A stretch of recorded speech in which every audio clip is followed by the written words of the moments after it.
Welcome. In this video, we're going to discuss the change in paradigm that the use of multivariate analysis to the study of the brain has brought to cognitive neuroscience, and also we're going to see a general overview of the different families of multivariate analysis.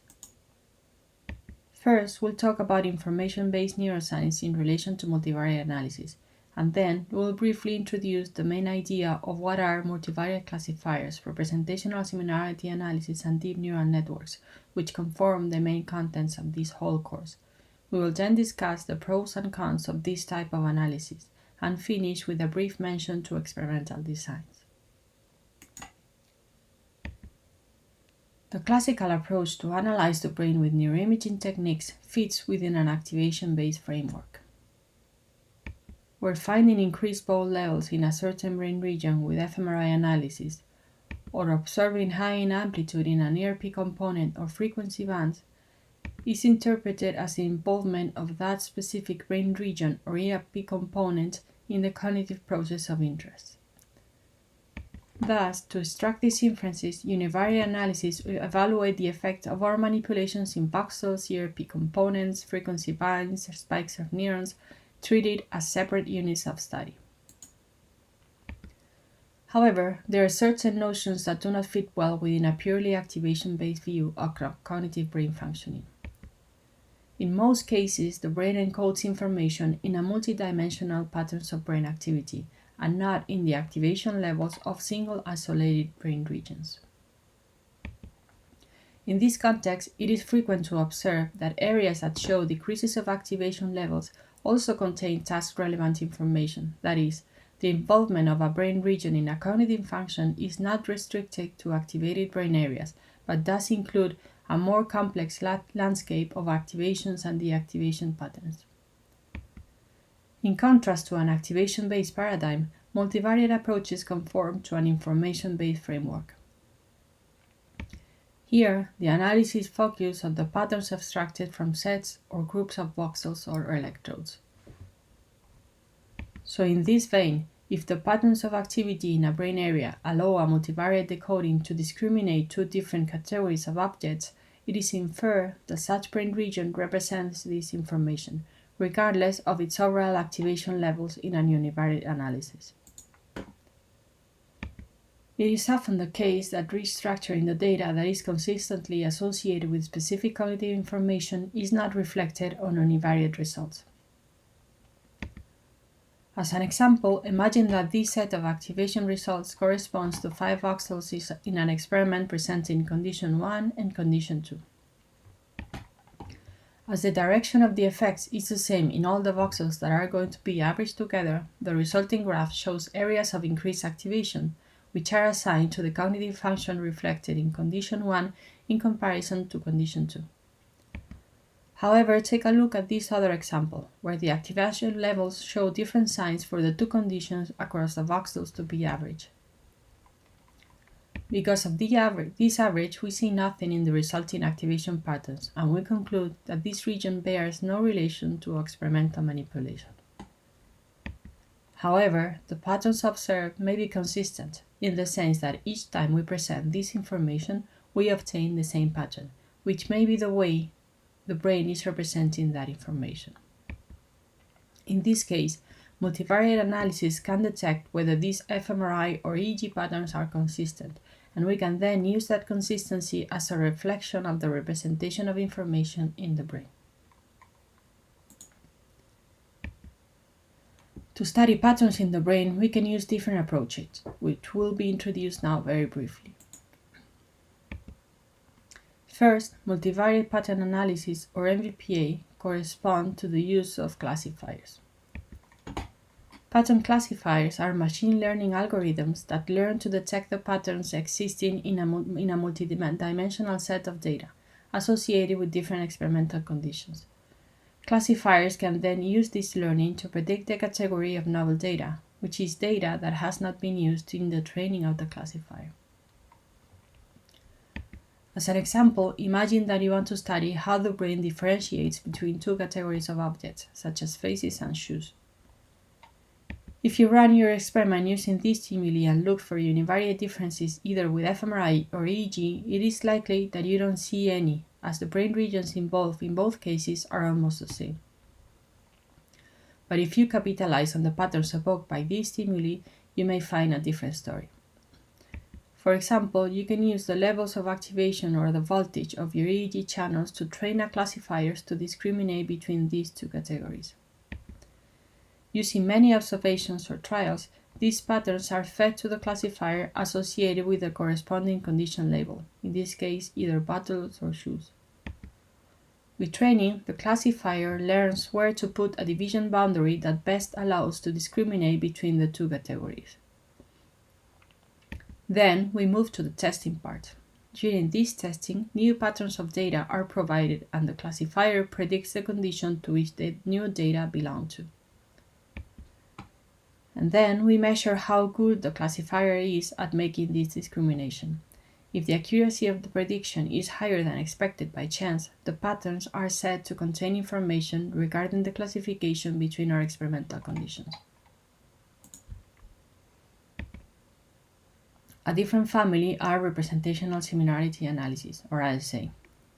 Whereas the MVPA approach we just saw evaluates whether patterns from different experimental conditions are different from each other, RSA measures instead how they relate to each other. Imagine now that you want to study how the information about body parts and objects is represented in certain parts of the brain or in certain temporal windows. For this, we present the stimuli multiple times to the participants and measure the patterns obtained in the neuroimaging modality of choice. The different levels of our signal value are represented here with different intensities of red color. Once we have the patterns for each experimental condition, we compute their similarity using a simple correlation. This similarity is going to represent how the patterns in one condition relate to the patterns of other conditions. These patterns or similarities are represented in matrices, where different levels of correlation or similarity are simply displayed with different colors. One of the main beauties of this approach is that it allows to place in a common framework or matrix their similarities obtained from different modalities available for study human cognition, being these behavior, patterns of neuroimaging data, or representation in computational models of many different kinds. An essential part of RSA are these representational similarity matrices, or RDM. These matrices represent in numerical terms the relationship between the experimental condition of interest employing the correlation between their actual empirical patterns, regardless of the method employed to obtain these patterns. Interestingly, these patterns can be compared with the predictions in similarity made by different theoretical models. So, RSA is a highly flexible approach to link information at different levels by using a common similarity metric. Deep neural networks, on the other hand, are computer algorithms that have interconnected units that simulate neurons inspired by biological models. These units are arranged in different layers: input, output, and hidden layers. Through iterative training, the networks learns to link input and output functions. This generates different patterns of weighted connectivity between the units or simulated neurons. These patterns in the DNN can also be represented with RSA, and then these matrices can be linked to actual behavior and neural data. Then these models can be used with different goals in the study of human brain functions, and we will see later in this course. So, after this brief overview of the information-based approach and the different families of multivariate analysis, let's compare the benefits with the previous univariate approaches we saw in the previous video. I guess some of you may be thinking that this new stuff looks complicated and aren't sure whether you should care about it. Although you'll be able to evaluate yourself along the course, let me just provide here a brief summary of the pragmatic and conceptual reasons to put the effort to learn about this. I will argue that the learning that it implies is fully compensated by the benefits it brings. On the pragmatic side, first, multivariate analysis sidesteps the need for a priori selection related to picking up specific electrodes, time windows, or frequency bands of interest, as they can be applied to patterns across all the sensors or a subset of these in a non-biased manner. Also, thanks to the joint analysis of several variables at once, they have increased sensitivity. This means that many times, even though you'll see null effects in your univariate analysis, multivariate approaches will extract information from the specific patterns linked to your experimental conditions. And as a final pragmatic reason, the use of these methods is growing fast in the field, so knowing about them will be important to continue learning about the brain. Of course, as any other approach, multivariate methods also have downsides. One of them is that they need a large number of observations to get a reliable estimation of the patterns, so unfortunately the experiments need to be long to achieve this goal. And also, the high sensitivity of these methods makes them also sensitive to confounds of many kinds, so special attention must be paid to avoid these confounds and detect them and correct them when they happen. On the conceptual side, there are also many other benefits to multivariate approaches over univariate ones. These analyses are a highly flexible set of tools to understand how cognition is represented in patterns of brain activity. A significant part of this contribution resides in their capacity to perform out-of-sample predictions. That is, whereas univariate analyses analyze and predict over the same sample, multivariate approaches can use their learning to predict the category of new information, or out-of-sample data. For example, in MVPA, classifiers can be used to predict the category of the information in novel sets of data. When we are using EEG, this allows for temporal generalization of the information. We can train a classifier in one time point and use this classifier to predict the categories of the information in all the other time points. This results in temporal generalization matrices that we will see in detail in other parts of the course, and that allow to study how stable the representation of information is.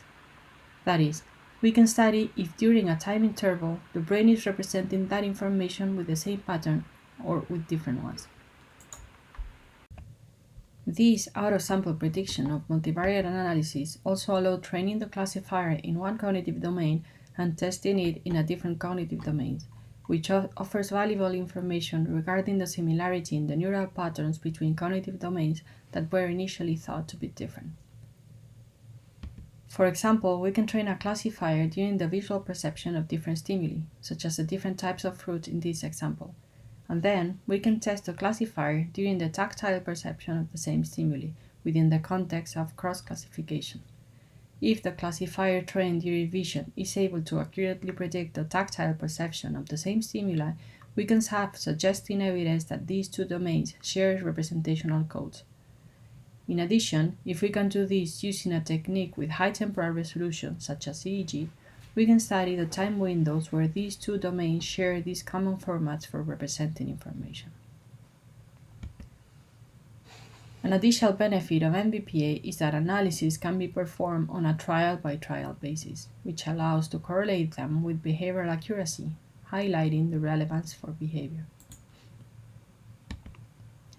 Now, in relationship with RSA and also deep neural networks, these frameworks allow a high level of flexibility to relay different types of information concerning the human brain, thanks to their use of representational similarity matrices, which capture the relationships in a same comparable format, regardless of the origin of the data.